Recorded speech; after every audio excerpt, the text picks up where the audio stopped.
सबसे पहले तो प्रोजेक्टाइल मोशन की जब हमने बात की थी, यानी कि प्रक्षेप्य गति, तो उसके अंदर अभी तक हम बात कर चुके हैं कि उसकी जो हॉरिजेंटल रेंज है, क्षैतिज परास है, वो कैसे निकाली जाती है। टाइम ऑफ फ्लाइट, जिसको ओडियन काल कहते हैं, कैसे निकाला जाता है। मैक्सिमम हाइट किस तरह से निकाली जाती है, उनमें क्या रिलेशन होता है आर में और एच में, वो हम देख चुके हैं। उसके बाद इसमें एक चीज़ रह जाती है कि जो ट्रेजेक्ट्री है प्रोजेक्टाइल की, यानी कि उसका जो पाथ होता है, उसकी इक्वेशन क्या होती है।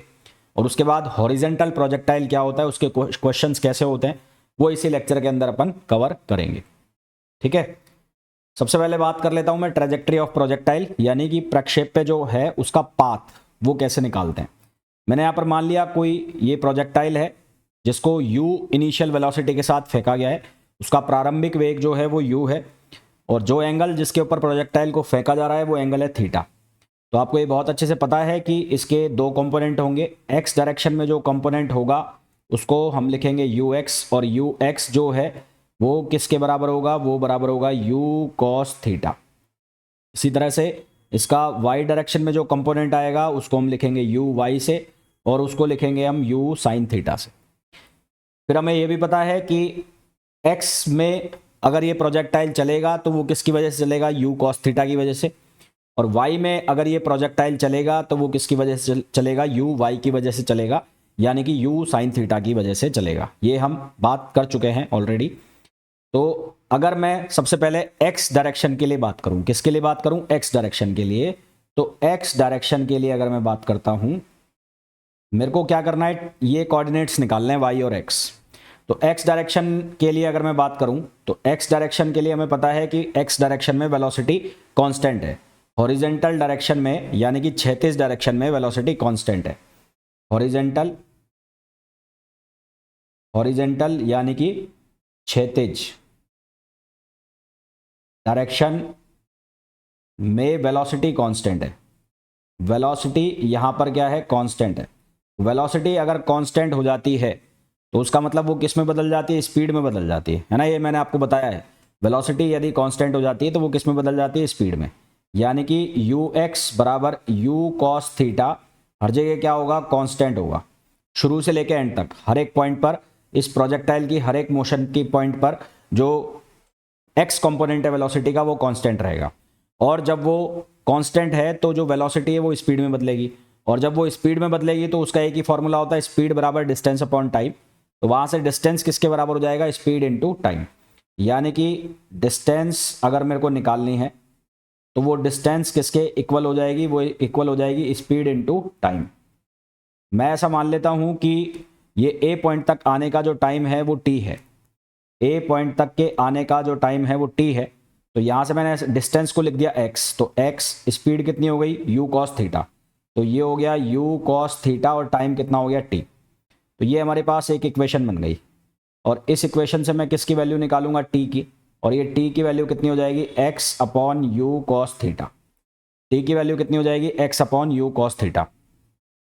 अब हम बात करेंगे किसके लिए, y के लिए। तो y डायरेक्शन के लिए, किसके लिए, y डायरेक्शन। अब y डायरेक्शन कौन सी मोशन होती है, वर्टिकल मोशन। आपको मैंने बताया है कि नीचे से ऊपर जाने के लिए हम जो डिस्टेंस या डिस्प्लेसमेंट का फॉर्मूला है वो कैसे लिखते हैं, h equals to u t minus half g t square. हमारे पास कोई वर्टिकल मोशन है, उसमें नीचे से ऊपर हम किसी चीज़ को फेंकते हैं जिसकी हाइट h होती है, तो उसके लिए हम फॉर्मूला क्या लिखते हैं, h equals to u t minus half g t square. ये मैंने आपको बहुत अच्छे से बताया हुआ है इसके पहले वाले लेक्चर्स में। तो नीचे से ऊपर किसी चीज़ को फेंक रहे हो तो उसके लिए h की वैल्यू होती है you t minus half g t square. अब यहाँ h की जगह ये डिस्टेंस, तो ये डिस्टेंस कितनी हो गई, y हो गई। तो यहाँ h की जगह क्या लिख दोगे, y। मैंने आपको बताया कि ये ऐसे हॉरिजेंटल डायरेक्शन में जा रहा है तो उसके लिए कौन रिस्पॉन्सिबल है, u cos थीटा यानी कि ux। वर्टिकल डायरेक्शन में जाएगा तो उसके लिए कौन रिस्पॉन्सिबल होगा, uy। तो यहां पर क्या बन जाएगा, uy बन जाएगा, uy into T minus half g t square. ये इक्वेशन को लिख दिया मैंने 2 और इसको लिख दिया मैंने 1। अब मैं क्या करूंगा, एक नंबर से t की वैल्यू उठा के यहां रख दूंगा। तो एक नंबर से मैं t की वैल्यू उठा के यहां रखूंगा, और uy की वैल्यू कितनी है, u sin थीटा। तो uy की वैल्यू u sin थीटा, और t की वैल्यू रख दी मैंने x अपॉन कितना है, u cos theta, x upon u cos theta. Minus यहाँ पर क्या है, यहाँ पर है g/2 और t की वैल्यू रखनी है तो t की value x upon you cos theta और उसका क्या हो जाना है, स्क्वायर हो जाना है।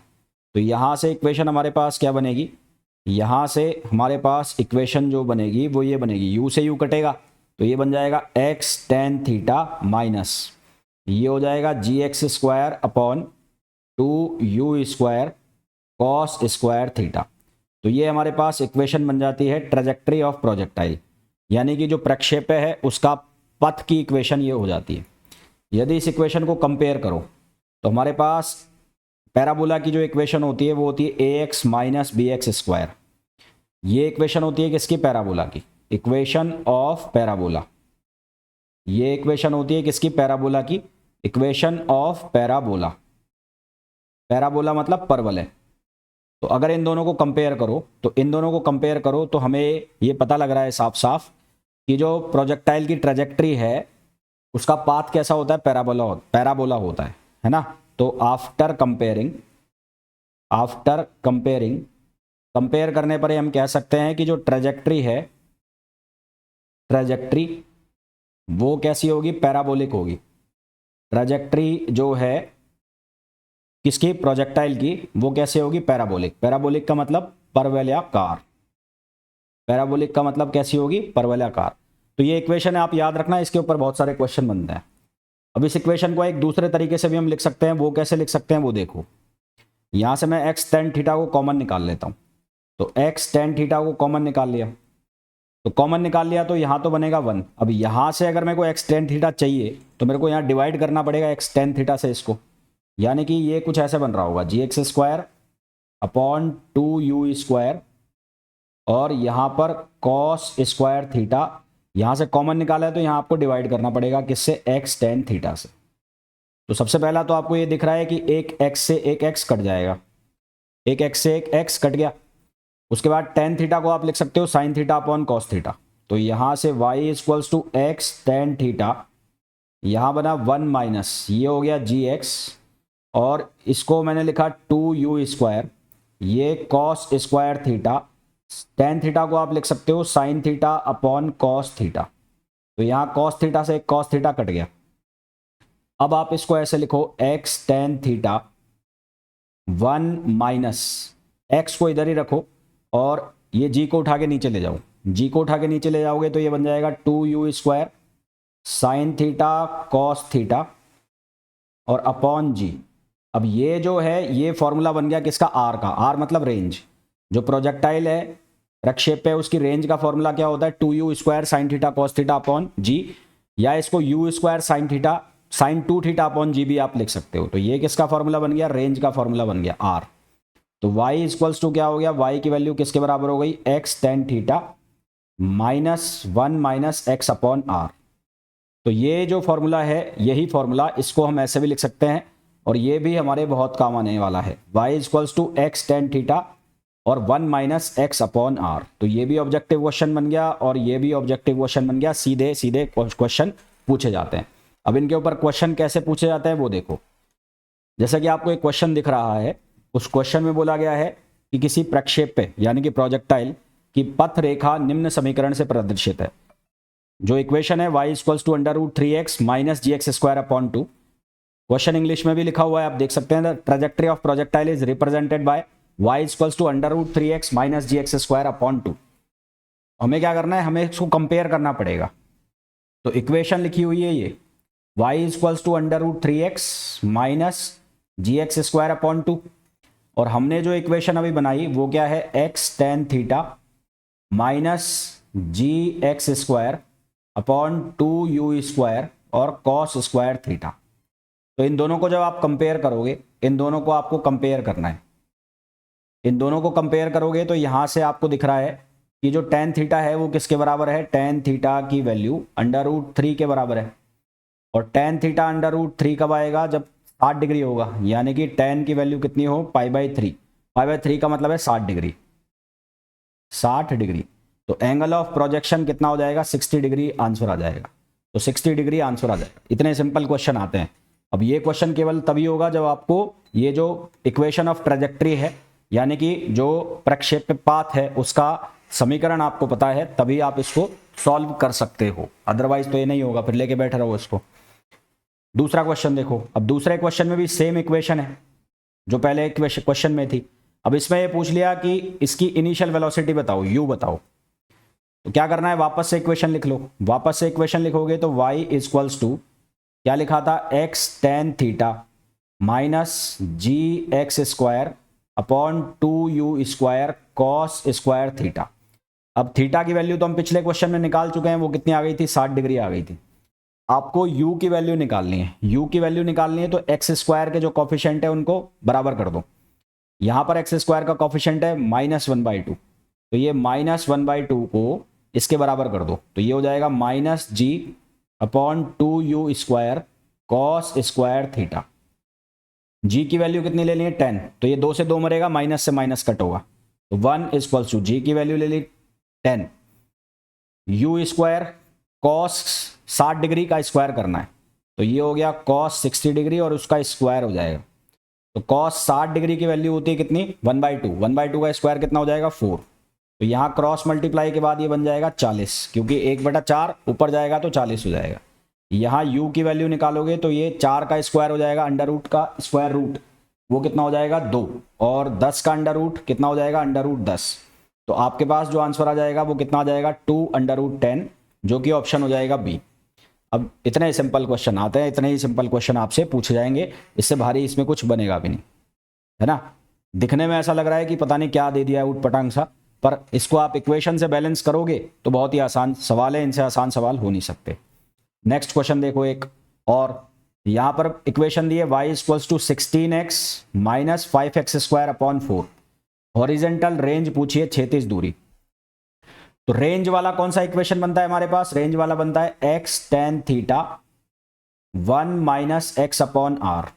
अब ये इक्वेशन को इसके जैसा बनाना है, ये इक्वेशन को इसके जैसा बनाना है, तो कैसे बना सकते हैं, इसमें से कॉमन निकालो 16x आपने कॉमन निकाल लिया, यहां बना 1 माइनस यहां 5x स्क्वायर अपॉन 4। तो 16x से इसको क्या करना पड़ेगा, डिवाइड करना पड़ेगा, आपने कर दिया डिवाइड। अब क्या कट रहा है, यहां से x से x कटा और 16 चौक कितना हो गया 64, तो y equals to 16x 1 minus ये जो 5 है इसको मैं नीचे ले जा रहा हूं क्योंकि मेरे को इसको इसके ऊपर वाली इक्वेशन जैसा बनाना है, x अपॉन ये बन जाएगा कितना 16/5, 64/5। अब इसको कंपेयर करो किसके साथ, इस इक्वेशन के साथ, x tan theta 1 minus x upon r. तो अब इन दोनों को कंपेयर करो, तो यहां से r की वैल्यू क्या बन रही है, r की वैल्यू बन रही है 64/5। सॉल्व करोगे r की वैल्यू कितनी आ जाएगी 12.5 मीटर। तो आंसर कितना आ जाएगा 12.5 मीटर, जो कि ऑप्शन हो जाएगा। तो इस तरह के क्वेश्चन बनते हैं, जो किस पे बनते हैं, जो प्रक्षेप्य समीकरण है, ट्रेजेक्ट्री ऑफ प्रोजेक्टाइल है, उसके ऊपर इस तरह के क्वेश्चन बनते हैं। मेरे हिसाब से सबको समझ आ गए होंगे, कोई दिक्कत वाली बात इसमें होनी चाहिए नहीं। यहां तक क्लियर है सबको, हैं जी, यहां तक क्लियर है सबको, अरे हाँ ना बोल दो यार, ठीक है। चलो भाई, अब ये तो था जो हमने पहले पढ़ा, ये कौन सा प्रोजेक्टाइल था, हॉरिजॉन्टल टू हॉरिजॉन्टल, मतलब ऐसे प्रोजेक्टाइल है, इसको यहां से चला रहा हूं और जमीन पर आकर ही गिर रहा है। अब हम जो प्रोजेक्टाइल पढ़ेंगे वो पढ़ेंगे हॉरिजॉन्टल प्रोजेक्टाइल। अब जो हम प्रोजेक्टाइल पढ़ेंगे वो कौन सा पढ़ेंगे, हॉरिजॉन्टल प्रोजेक्टाइल। हॉरिजॉन्टल प्रोजेक्टाइल का मतलब है कि आप किसी एक ऊंचाई से फेंक रहे हो। अभी इसको मैं बताता हूं, एक मिनट रुको। हॉरिजॉन्टल प्रोजेक्टाइल, पहले मैं हेडिंग लगा देता हूं, हॉरिजॉन्टल प्रोजेक्टाइल, क्षैतिज प्रक्षेप्य। अब इसका क्या मतलब है, इसका मतलब है कि एक बिल्डिंग है ये, या कोई पर्टिकुलर हाइट है, यहां ये हाइट है, जैसे पेन है तो ये पेन की एक हाइट है, यहां से ऐसे किसी चीज को फेंका गया, ऐसे सीधी ऐसे वेलोसिटी से, मतलब वर्टिकल वेलोसिटी जो है वो 0 है, इनिशियल वेलोसिटी, ऐसे हॉरिजॉन्टल वेलोसिटी से फेंक दिया। इसको आप ऐसे समझ सकते हो, कोई प्लेन उड़ रहा है, ऐसे प्लेन उड़ रहा है और बाढ़ आई हुई है कहीं, तो उसने खाने के पैकेट गिराए, तो वो ऐसे गिरा दिए, तो वो गिरा दिए तो सीधा सीधा नीचे वाला वेलोसिटी तो 0 हो गई, वो ऐसे जाके नीचे गिरेगी यूं। तो इसको बोलते हैं हॉरिजॉन्टल प्रोजेक्टाइल। इसको क्या बोलते हैं, हॉरिजॉन्टल प्रोजेक्टाइल। तो हॉरिजेंटल प्रोजेक्टाइल में क्या होगा, उसका जो एक्स डायरेक्शन में वेलोसिटी है वो होगी यू, और जो वाई डायरेक्शन में वेलोसिटी होती है इनिशियल यू वाई, वो यू वाई कितनी होगी, 0। ठीक है, तो वेलोसिटी इन एक्स डायरेक्शन, वेलोसिटी इन एक्स डायरेक्शन, तो एक्स डायरेक्शन में जो वेलोसिटी है उसको हम लिखेंगे यू एक्स, वो होगा यू। ये कौन सी वेलोसिटी है, इनिशियल वेलोसिटी है। ये कौन सी वेलोसिटी है, इनिशियल, प्रारंभिक। और वाई डायरेक्शन में वेलोसिटी अगर हमें निकालनी है तो वाई डायरेक्शन में इनिशियल वेलोसिटी कितनी है, 0 है। कितनी है, 0। अब एक्स डायरेक्शन में इतना चल रहा है और वाई में नीचे जाएगा। तो सबसे पहले तो हम ये निकालें कि किसी पॉइंट ए के ऊपर इसकी वेलोसिटी कितनी होगी टाइम टी के बाद, है ना। तो after time T, after time T, तो टी टाइम के बाद इसकी वेलोसिटी हमें निकालनी है। अब क्योंकि एक्स डायरेक्शन में वेलोसिटी कांस्टेंट हो गई है तो टी टाइम के बाद एक्स डायरेक्शन में वेलोसिटी कांस्टेंट ही रहेगी, है ना, क्योंकि यहां पर यू एक्स बराबर यू हो गया और यू वेलोसिटी से ही चलेगा, तो एक्स डायरेक्शन में वेलोसिटी कांस्टेंट है। कांस्टेंट का मतलब है ए एक्स की वैल्यू कितनी है, 0 है। मैं यहां लिख देता हूं एक अलग से बॉक्स बना के कि ए एक्स बराबर 0, ए एक्स बराबर 0, तो यू एक्स बराबर क्या रहेगा, हमेशा यू रहेगा, और ए वाई की जो वैल्यू है वो क्या रहेगी, -g रहेगी। ए वाई की वैल्यू क्या रहेगी, -g। तो टी टाइम के बाद यदि मैं एक्स डायरेक्शन में निकालूं वेलोसिटी ए पॉइंट के ऊपर, तो वी ए एक्स, तो वी ए एक्स किसके बराबर रहेगा, यू के बराबर रहेगा। क्यों, क्योंकि एक्स डायरेक्शन में स्पीड कांस्टेंट हो गई है, वेलोसिटी कांस्टेंट हो गई।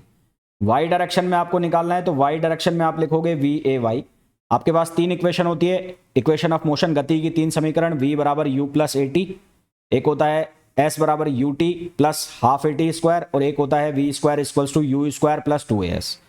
आप नीचे फेंक रहे हो किसी चीज को तो आपको उसका साइन लेना पड़ेगा, किसका, माइनस का।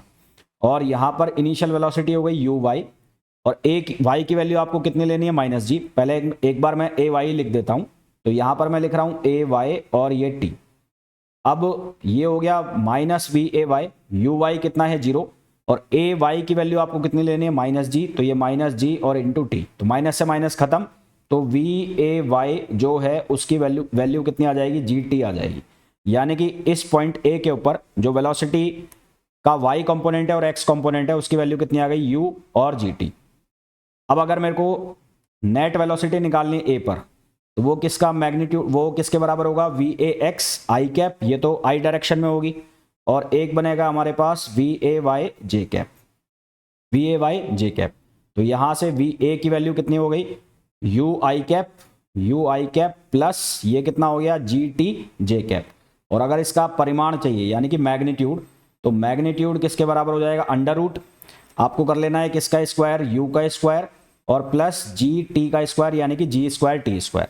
तो ये ए के ऊपर हमारे पास वेलोसिटी आ गई किसी टाइम टी के बाद। यहां तक मेरे हिसाब से सबको क्लियर हो गया होगा। अच्छा, अब मेरे को ये निकालना है कि ये एक्स में कितना चला और वाई में कितना चला, वो कैसे निकालें। तो एक्स में कितना चला उसको हम कहेंगे रेंज। तो रेंज का मतलब है क्षैतिज परास, रेंज का मतलब क्या है, क्षैतिज परास। तो मेरे को निकालनी है रेंज, कि रेंज कितना चला वो एक्स में। तो रेंज कैसे निकालेंगे, मान लो वो एक्स में चल गया, एक्स ही चल गया, या आर चल गया, आप उसको आर लिख सकते हो, तो वो चल गया आर। अब वो आर किसकी वजह से चल रहा है, यू एक्स की वजह से, और टाइम, जितना टाइम वो नीचे पहुंचने में लगाएगा, यानी कि यहां तक वो नीचे आ रहा है, तो ये जो डिस्टेंस है इसको मैं लिख देता हूं अब आर। तो यहां तक नीचे पहुंचने में इसको कितना टाइम लगेगा वो भी हम निकाल लेंगे अभी। और मान लेते हैं जो इसकी हाइट है वो है h, कितनी है h, तो r बराबर हो गया यू एक्स इंटू टी, ये रेंज हो गई। इसी तरह से अगर मैं लिखूं कि नीचे पहुंचने में उसको कितना टाइम लगेगा, तो टाइम निकालना है उसका। टाइम का मतलब हो गया उसका time of flight, time of flight का मतलब हो गया उड्डयन काल, टाइम ऑफ फ्लाइट का मतलब हो गया उड्डयन काल। तो इसको हम कैसे निकालेंगे, हमारे पास इक्वेशन होती है s equals to u t plus half a t square. अब नीचे जा रहा है, नीचे जाने के लिए हाइट कितनी हो गई, ये हाइट हो गई h। मैंने कहा नीचे जा रहा है तो नीचे जाने के लिए आपको साइन लगाना पड़ेगा माइनस, यहां पर आ जाएगा यू वाई, तो ये यू वाई भी माइनस का लिखोगे, ये आ गया t। और यहां पर मैंने लिख दिया प्लस हाफ ए वाई इंटू टी स्क्वायर। अब यू वाई जो है उसकी वैल्यू कितनी दी हुई है 0, तो ये 0 कर दिया। तो ये माइनस, अब यहां पर ही लिखा है माइनस एच, और ए वाई की जगह आपको कितना लिखना है माइनस जी, तो ये हो जाएगा माइनस जी बाई 2 और टी स्क्वायर। तो यहाँ माइनस से माइनस खत्म, तो यहाँ से आपके पास टाइम आ गया। वो टाइम कितना आ गया अंडर रूट 2h अपॉन जी। तो उसको नीचे पहुंचने का जो टाइम है वो कितना हो गया अंडर रूट 2h अपॉन जी, इतना टाइम लगेगा। जो भी आप बॉम्ब गिराओगे या खाने का पैकेट जो भी नीचे गिराया जाएगा उसके नीचे पहुंचने का टाइम कितना हो जाएगा अंडर रूट 2h अपॉन जी। अब ये अंडर रूट 2h अपॉन जी की वैल्यू अगर मैं यहां रख देता हूं तो मेरे पास क्या आ जाएगी कि वो क्षैतिज यानी कि हॉरिजॉन्टल डायरेक्शन में कितना दूर जाके गिरा होगा। तो ux की वैल्यू कितनी है u, और t की वैल्यू यहां से मैंने ले ली, तो ये आ गया अंडर रूट 2h अपॉन जी। तो ये किसकी वैल्यू आ गई, वो हॉरिजॉन्टल डायरेक्शन में कितनी दूर जाके गिरा है। अब इसमें एक चीज और बनती है, क्या बनती है कि एंगल कितना बन रहा है। ये जो एंगल दिख रहा है आपको अल्फा, ये एंगल कितना बन रहा है, यानी कि ये अगर यहां से इस तरह से जा रहा है तो यहां से वेलोसिटी एक टेंजेंट बनाएगी ऐसे, ये v, और यहां हॉरिजॉन्टल ये वर्टिकल। तो ये हॉरिजॉन्टल कंपोनेंट है vx और ये वर्टिकल है vy। तो आपको ये एंगल निकालना है। तो कैसे निकालोगे, यहां से देखो ये एक परपेंडिकुलर डालो तो एक ट्राइंगल बन गया, आपको दिख रहा होगा, मेरे को दिख रहा है, आपको भी दिख गया होगा। तो ये ट्राइंगल के अंदर ये अल्फा हो गया, ये हो गया vx और ये हो गया vy। तो tan अल्फा निकाल लो। tan अल्फा किसके बराबर होगा, परपेंडिकुलर अपॉन बेस, लंब बटा आधार। तो परपेंडिकुलर यानी कि vy, बेस यानी कि आधार, वो कितना हो गया vx। vy की वैल्यू आपने निकाल ली थी, vy की वैल्यू आपने कितनी निकाली थी, वो निकली थी gt, और vx की वैल्यू आपने कितनी निकाली थी u। तो वो दोनों वैल्यू यहां पर आप सब्सटीट्यूट कर दो, यहां पर रख दो दोनों वैल्यू। तो वो दोनों वैल्यू हम यहां पर रख देंगे, तो tan अल्फा की वैल्यू कितनी हो जाएगी gt अपॉन vx की जगह कितना रखना है u। तो यहां से अल्फा किसके बराबर हो जाएगा tan inverse gt upon u। बस ये आपको करना होता है, कौन से प्रोजेक्टाइल में, हॉरिजॉन्टल प्रोजेक्टाइल में। इतना सा करना होता है, बहुत आराम से सारे क्वेश्चन हो जाएंगे। ये जो मैंने चीजें बॉक्स में बंद की हुई हैं वो फॉर्मूला आपको याद होने चाहिए। याद होगा तो आपके जो क्वेश्चंस हैं बहुत आसानी के साथ वो सॉल्व होंगे, उनको बहुत मजे से आप सॉल्व कर लोगे। क्लियर है भाई यहां तक, यहां तक सभी को क्लियर। अब देखो आगे क्वेश्चन करते हैं। क्वेश्चन पहला जो क्वेश्चन लिखा है उसमें लिखा है एक गेंद सीढ़ी की चोटी से क्षैतिज वेग u के साथ लुढ़क कर गिरती है। यदि सीढ़ी के हर स्टेप की ऊंचाई h मीटर और चौड़ाई b मीटर है तो गेंद nवें स्टेप के किनारे से ठीक टकराएगी यदि n बराबर हो। क्वेश्चन को इंग्लिश में भी बोल देता हूं। A ball rolls off top of a staircase with horizontal velocity u meter per second. If the steps are h meter high and b meter wide, the ball will just hit the edge of nth step if n equals to। यहां ये diagram देखो, ये diagram, इस diagram में दिखा है कि सीढ़ी के जो स्टेप हैं वो स्टेप की हाइट h है और उसकी चौड़ाई b है। तो कुल नीचे से लेके ऊपर तक की जो हाइट है वो कितनी हो गई nh, और कुल चौड़ाई जो है वो कितनी हो गई nb। तो ये कुल चौड़ाई जो है वो कितनी हो गई nb। यदि n सीढ़ियां हैं तो कुल चौड़ाई कितनी हो जाएगी nb और कुल हाइट कितनी हो जाएगी nh। तो यहां कितना आ गया nh आ गया। अब करना कुछ नहीं है, वो इक्वेशन लगानी है। तो y डायरेक्शन में इक्वेशन क्या लिखते हो आप, वो लिखते हो h equals to half gt square. तो h क्या होती है कुल हाइट, तो यहां पर कुल हाइट कितनी हो गई nh, ये nh लिखा हुआ है भाई, मेरी राइटिंग थोड़ी सी ऐसी है तो ये nh लिखा हुआ है। तो यहां पर क्या लिख दोगे n और लगा दोगे इसके आगे, तो nh बराबर हाफ gt स्क्वायर, ये इक्वेशन फर्स्ट हो गई। और x के लिए हम क्या लिखते हैं, x के लिए हम क्या लिखते हैं, हॉरिजॉन्टल डायरेक्शन में वेलोसिटी इनटू टाइम। तो हॉरिजॉन्टल में वेलोसिटी कितनी है u और इनटू टाइम। तो हॉरिजॉन्टल डायरेक्शन मतलब कुल चौड़ाई, तो कुल चौड़ाई कितनी हो गई है nb। तो ये कितना हो गया nb और इसको लिख दिया मैंने इक्वेशन नंबर 2। अब मैं क्या करूंगा, यहां से t की वैल्यू निकाल लूंगा। तो यहां से t की वैल्यू निकालूंगा तो t की वैल्यू किसके बराबर आ गई nb अपॉन u। तो ये t की वैल्यू मैं कहां रख दूंगा, यहां पर रख दूंगा। ये t की वैल्यू, ये t की वैल्यू को मैं यहां रख दूंगा तो क्या बनेगा, यहां से बनेगा nh इक्वल्स टू, ये हो जाएगा g/2 और यहां हो जाएगा n square b square upon u square, n square b square upon u square.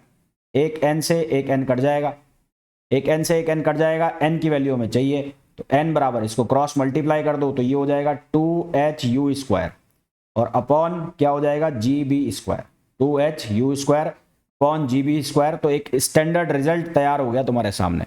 इसके ऊपर न्यूमेरिकल क्वेश्चन भी बना के पूछा जा सकता है। तो ये एक स्टैंडर्ड रिजल्ट तैयार हो गया। तो इस क्वेश्चन को याद रख लेना। अगर इसका फॉर्मूला याद रह जाए तो बहुत ही अच्छी बात है। इसके ऊपर आपसे वैल्यू डाल के भी क्वेश्चन पूछा जा सकता है। क्या मेरी बात क्लियर है यहां तक? अब अगला क्वेश्चन देखो। ये क्वेश्चन में हमें पूछा है एक वस्तु को क्षैतिज रूप से √2gh वेग से h ऊंचाई वाले एक टावर से हॉरिजॉन्टल फेंका जाता है। हॉरिजॉन्टल तो वो टावर के जड़ से कितना दूर जाके गिरेगी। A body is throne horizontally with velocity √2gh from the top of a tower of height h. It strikes the level ground through the foot of the tower at a distance x from the tower. The value of x is. तो ये कहानी कुछ ऐसी है कि एक tower है, ये टावर है, ठीक है, ये टावर है। यहां से कोई भी जो चीज है उसको ऐसे फेंका जा रहा है। उसकी जो वेलोसिटी है वो किसके बराबर है? √2gh। तो u जो है वो किसके बराबर है? √2gh के बराबर है। तो ये ऐसे गया तो ये जाके ऐसे गिरेगा यहां पर। मान लो ये ऐसे गिर रहा है, तो यहां से और यहां तक की जो दूरी है वो बतानी है आपको, यानी कि रेंज बतानी है, रेंज। और रेंज का मैंने आपको फॉर्मूला बताया। रेंज का फॉर्मूला क्या होता है? u और t। तो u जो ये लिखा हुआ है और t कितना होता है? वो होता है √2h/g। इस टावर की जो हाइट है वो कितनी है? h। तो √2h/g। u की वैल्यू कितनी लिख लेंगे हम? √2gh। तो u की वैल्यू कितनी हो गई? √2gh। और t की वैल्यू कितनी हो जाएगी? 2h/g। तो यहां से g से g मर गया, √2h इंटू √2h। तो ये हो गया √2h का स्क्वायर। तो ये स्क्वायर रूट स्क्वायर से कट जाएगा, तो यहां से r की वैल्यू कितनी आ जाएगी? 2h। तो हमारे पास जो आंसर आ जाएगा कितना आ जाएगा? 2h आंसर आ जाएगा। क्या आंसर आ जाएगा? 2h। अगला क्वेश्चन देखो। अगले क्वेश्चन में बोला है एक हवाई जहाज क्षैतिज रूप से 720 किलोमीटर पर आवर की गति से उड़ते हुए 720 किलोमीटर पर घंटा की गति से वो चल रहा है। उसकी जो हाइट है वो है 396.9 मीटर। खाने का पैकेट गिरा था, कहीं बाढ़ आई हुई होगी, तो नीचे पहुंचने का कितना टाइम लगेगा और रेंज क्या होगी वो पूछा है। An aeroplane moving horizontally with the speed of 720 kilometre per hour drops a food packet while flying at height of 396.9 metre. The time taken by a food packet to reach the ground and its horizontal range. Time का formula मैंने आपको बताया, पर उसके पहले velocity को आप बदल लो, किसमें? मीटर पर सेकंड में। तो ये लिखा हुआ है 720 किलोमीटर पर आवर। तो किलोमीटर को मीटर में बदलोगे तो मीटर में कितना हो जाएगा? 1000। और घंटा को सेकंड में बदलोगे तो वो कितना हो जाएगा? 3600। कितना हो जाएगा? 3600। तो यहाँ 2 जीरो से 2 जीरो मरेंगी, 36 दूनी 72, 36 दूनी कितना हो जाएगा? 72। तो 2 और ये 20 और ये 200 आ गया, 200। तो वेलोसिटी कितनी आ गई? 200 मीटर पर सेकंड। वेलोसिटी कितनी बन गई? 200 मीटर पर सेकंड। अब टाइम का फॉर्मूला मैंने आपको बताया हुआ है। तो टाइम का फॉर्मूला क्या होता है? 2h/g। तो 2h, h की वैल्यू कितनी है? 396। तो 396.9 और g की वैल्यू आप या तो 9.8 लेके सॉल्व करो या 10, तो 10 लेके सॉल्व कर देता हूं। तो यहां से इसको सॉल्व करोगे तो लगभग आंसर आएगा इसका 9 सेकंड। कितना आंसर आएगा? 9 सेकंड। फिर हमें रेंज निकालनी होती है। रेंज का फॉर्मूला किसके बराबर होता है? u into T. तो u की वैल्यू आपने निकाल ली है, ये आएगी 200।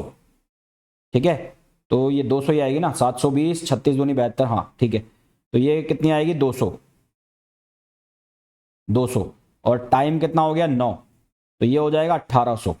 तो रेंज कितनी आ जाएगी? 1800 मीटर। तो हमारे पास आंसर आ जाएगा 9 सेकंड और 1800 मीटर। अब यार इतने ही टुच्चे टुच्चे से क्वेश्चन है, चंपू चंपू से फॉर्मूला लगाओ आंसर निकालो, वो वाले खेल है। पर उसके लिए आपको फॉर्मूला पता होना चाहिए, उसके लिए आपको ये पता होना चाहिए कि किस तरह का प्रोजेक्टाइल है, किस तरह का प्रोजेक्टाइल है, तभी आप ये क्वेश्चन सॉल्व कर सकोगे। आप खुद देख रहे होगे कि उनमें मुश्किल से 1 मिनट भी नहीं लग रहा है, 30 सेकंड के अंदर क्वेश्चन सॉल्व हो रहे हैं, अगर आप क्वेश्चन को समझ पा रहे हो।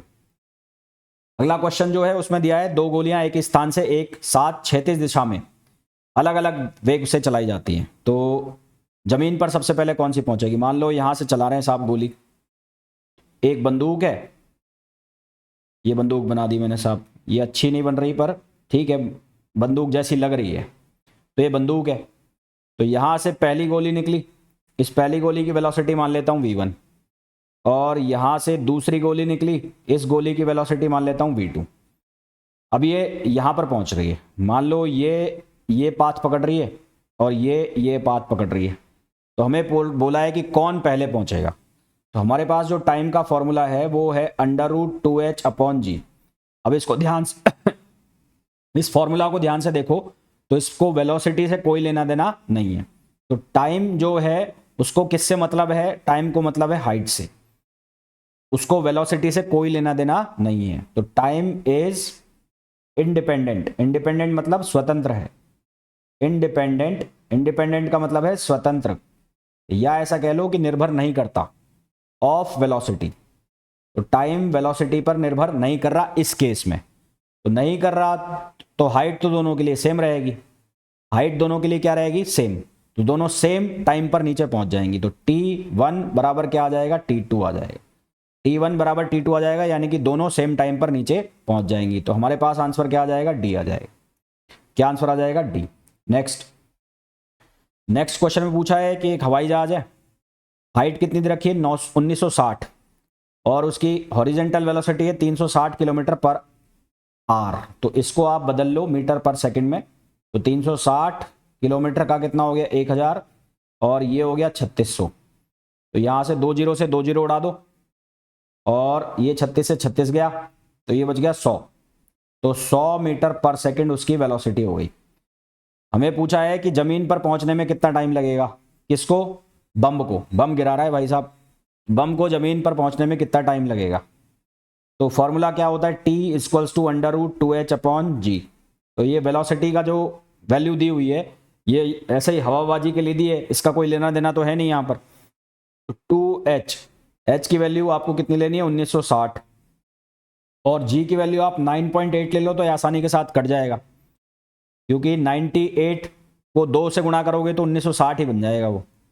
तो यहाँ से ये बन गया 2, और ये हो जाएगा 200 हो जाएगा, तो 2 दूनी 4, तो ये हो जाएगा √400। तो √400 कब आएगा, 20 सेकंड पर आएगा। तो आंसर हमारे पास क्या आ जाएगा, 20 सेकंड आ जाएगा। क्या आंसर आ जाएगा, 20 सेकंड। अब अगला क्वेश्चन देखो, इसमें बोला है एक आदमी एक घर की छत पर खड़ा है जिसकी ऊंचाई h है। तो ये घर बना देता हूं, एक घर, ये घर है साहब, और इस घर की जो ऊंचाई है वो h है, h। फिर एक चीज को तो वो नीचे फेंक देता है सीधा ऐसे, और नीचे फेंकता है तो उसकी वेलोसिटी u है, uy मतलब u, और एक को वो ऐसे फेंकता है ऐसे, और उस केस में इसकी वेलोसिटी u है। तो इसमें पूछा है कि जब ये पहुंचेंगे नीचे तो इनकी वेलोसिटी क्या होगी, यानी कि जब ये यहां पर पहुंच रहे होंगे दोनों, तो ये हो गया पहला और ये हो गया दूसरा, तो जब ये पहला और दूसरा नीचे पहुंचेंगे तो इनकी फाइनल वेलोसिटी क्या होगी। तो सबसे पहले मैं इस वाले की निकाल लेता हूं, ये वाले की, तो ये वाला जो है ये पाथ पकड़ेगा, ये वाला ऐसे पहुंचेगा, तो ऐसे चलेगा, तो इसके दो कंपोनेंट आएंगे, एक तो जाएगा ऐसे vy और एक जाएगा ऐसे vx। तो vx जो है वो तो मैं आपको बता चुका हूं, हॉरिजेंटल में तो सेम ही चलेगा क्योंकि वो कांस्टेंट हो गया, और vy हमने निकाला था vy किसके बराबर होगा, gt के बराबर होगा, vy gt के बराबर होगा पहला। दूसरा आप इसको ऐसे भी लिख सकते हो vy को कि vy² = uy² + 2gh। तो इनिशियल वेलोसिटी इस दूसरे पार्टिकल के लिए, किसके लिए, दूसरे पार्टिकल के लिए जो वेलोसिटी है वो हॉरिजेंटल में ही है। तो सेकंड पार्टिकल के लिए अगर मैं लिखूं तो ये सेकंड पार्टिकल के लिए लिख रहा हूं, सेकंड के लिए, तो सेकंड के लिए vy², ये uy सेकंड के लिए कितना है, 0 है, और ये कितना हो गया +2gh। तो यहां से ये vy को हम ऐसे भी लिख सकते हैं कि √2gh। तो नेट वेलोसिटी क्या बनेगी, नेट वेलोसिटी बनेगी vx² + vy²।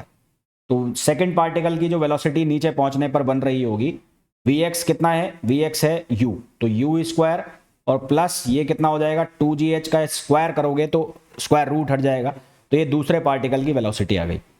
अब चेक करते हैं किसके लिए, पहले के लिए। तो पहले को तो ऐसे सीधा सीधा नीचे गिरा दिया, पहले को सीधा सीधा नीचे फेंक दिया, तो उसके लिए इक्वेशन क्या लिखते हैं, उसके लिए इक्वेशन लिखोगे vy² = uy² + 2gh। ऊपर ऊपर से नीचे गिराने की सीधी सीधी जो इक्वेशन होती है वो लिखी जाती है v square plus equals to u square plus 2gh। तो y है, डायरेक्शन इसलिए मैंने y लिख दिया। तो ये क्या बनेगा, यहां से पहले की जो वेलोसिटी है uy कितनी दे रखा है, u दे रखा है पहले पार्टिकल के लिए, तो vy इसके लिए कितना बन गया, ये बन गया ये भी u स्क्वायर प्लस 2gh। तो आपको इन दोनों का अनुपात निकालना है, तो आपको इनका रेशो निकालना है, तो v2 अपॉन v1 ये तो 1 बन जाएगा। क्यों, क्योंकि यहां पर भी वैल्यू सेम आ गई और यहां पर भी वैल्यू सेम आ गई। तो हमारे पास जो इसका करेक्ट आंसर आ जाएगा वो क्या आ जाएगा, 1:1। क्या आंसर आ जाएगा, 1:1। अगला क्वेश्चन देखो। अगला क्वेश्चन है कि एक वस्तु को 18 मीटर पर सेकंड प्रारंभिक वेग से क्षैतिज रूप से एक मीनार के शीर्ष से प्रक्षेपित किया जाता है। तो एक मीनार मतलब एक टावर, तो एक टावर है, इस टावर से इसको ऐसे सीधा सीधा फेंक दिया हॉरिजेंटली, फिर ये 45 डिग्री के एंगल पर नीचे आती है। तो ये नीचे किस एंगल पर आई, 45 डिग्री पर। तो 45 डिग्री पे आने का मतलब है यहां से एंगल बन रहा होगा 45 ऐसे, तो ये एंगल बन रहा होगा ऐसे 45, ये एंगल कितना होगा 45 डिग्री। ये वेलोसिटी का x कंपोनेंट हो जाएगा, ये y कंपोनेंट हो जाएगा। तो ये vy है, तो ये भी कितना बनेगा vy। मैंने आपको बताया था tan अल्फा वाला फॉर्मूला, तो tan अल्फा किसके बराबर हो जाएगा, vy अपॉन vx। अल्फा की वैल्यू कितनी हो गई 45 डिग्री, तो ये हो गया tan 45 और यहां से vy कितना अपॉन vx। tan 45 डिग्री कितना होता है 1, तो 1 बराबर vy अपॉन vx। यानी कि जो वेलोसिटी x डायरेक्शन में होगी वही वेलोसिटी किस में होगी, y में। तो x डायरेक्शन में कितनी वेलोसिटी है 18 मीटर पर सेकंड, तो y में भी कितनी होगी 18 मीटर पर सेकंड। तो हमारे पास आंसर कितना आ जाएगा 18 मीटर पर सेकंड। अगला क्वेश्चन देखो। अगला क्वेश्चन ये है कि एक एरोप्लेन है, एरोप्लेन बनाया मैंने, ये एरोप्लेन बना रहा हूं साहब, ये एरोप्लेन है। इस एरोप्लेन से ये 6 किलोमीटर ऊंचाई पर है, जो पृथ्वी की सरफेस है, अर्थ सरफेस है, अर्थ सरफेस से कितनी हाइट पर है 6 किलोमीटर पर है, और किस वेलोसिटी से जा रहा है 600 किलोमीटर पर आवर से जा रहा है। इसमें बोला कि यहां से पायलट एक गेंद छोड़ता है, पायलट बैठा है यहां पर, तो यहां से इसने एक गेंद छोड़ दी, तो ये कौन सा पथ बनाएगी। तो हमने देखा कि जब ये सीधा सीधा जाता रहेगा तो यहां से जो गेंद आएगी वो कौन सा पाथ बनाती हुई आएगी, पैराबोला, हाफ GT स्क्वायर, यही बनेगा ना। तो ये पाथ कैसा बनेगा, परवलयाकार। पर ये किसको दिखेगा, परवलयाकार यानी कि पैराबोला किसको दिखेगा, जो यहां जमीन से देख रहा होगा, जो नीचे खड़ा होगा, जो पैकेट लूटने के लिए, बॉल पकड़ने के लिए, उसको क्या दिखेगा, इसका जो पाथ बनेगा वो कैसा बनेगा, पैराबोला। पायलट क्योंकि अंदर बैठा है और हवाई जहाज उसी स्पीड से आगे जा रहा है जिस स्पीड से बॉल जा रही है, तो पायलट को वो कैसा दिखेगा, सीधी लाइन, स्ट्रेट लाइन। जबकि जो जमीन पर बैठ के देख रहा है उसको कैसा दिखेगा, पैराबोला। तो हमारे पास जो आंसर आएगा वो क्या आएगा, पैराबोला, जो कहां से देख रहा है, ग्राउंड से बैठ के देख रहा है। अगर इसमें ऑप्शन होता कि पायलट को कैसा दिखेगा, तो पायलट को कैसा दिखेगा, सीधी लाइन, है ना, वो अंदर से बैठ के देख रहा है, और जो एरोप्लेन है वो लगातार आगे जाता जा रहा है, तो जैसे जैसे बॉल आगे जाती जाएगी वैसे वैसे एरोप्लेन भी आगे जाता जाएगा, तो उसको क्या दिखेगा, स्ट्रेट लाइन दिखेगी। तो ये कंप्लीट हो गया भाई तुम्हारा क्या, प्रोजेक्टाइल। जितना तुमसे पूछा जाता है वो सारे क्वेश्चन हमने कर लिए, जितने क्वेश्चन पूछे जा सकते हैं वो सारे मैंने करा दिए, और जितना तुम्हें प्रोजेक्टाइल में पढ़ना होता है वो मैंने पढ़ा दिया। होने को इसके आगे का भी होता है, और भी बहुत सारी चीजें होती हैं, पर वो तुमसे नहीं पूछा जाता तो उसको करने का कोई सेंस नहीं है। ठीक है, तो मिलेंगे नेक्स्ट लेक्चर में नए टॉपिक के साथ। Till then, thank you, bye bye.